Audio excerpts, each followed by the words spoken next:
Hey y'all, APG Jamie here. Welcome to the channel. Happy that you're here. So today is our hashtag tags with tucks tag kit giveaway.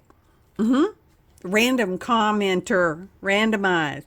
So this is the tag I made. It's got lots of tucks on the front. Dog Days of Summer. So it's got my babies on it. And oops, and the back has a couple of tuck spots as well for my babies again. Okay. So that's the one I made. The video will be linked in the description below this video.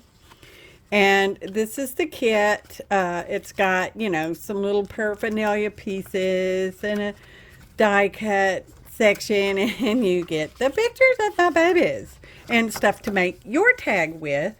Should you decide to make a tag, I mean, there's no law that says you have to when you win it. So, anyways, as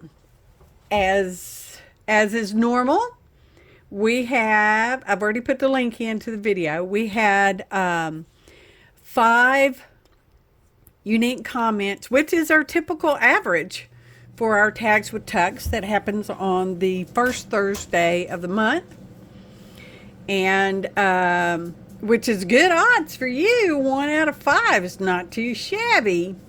So let's click start and find out who our randomized winner chicken dinner is. Do do do do do do do do do do do do do. Musical interlude. Esther, artful Esther is the winner chicken dinner. Esther, you know what to do. Email me your mailing address, and I will get your tags with tucks August Dog Days of Summer kit out to you. Email is listed in the description below the video. Also, we'll have a link to that original Tags with Tucks video, just in case you're curious. Thanks for watching, and happy arting, y'all.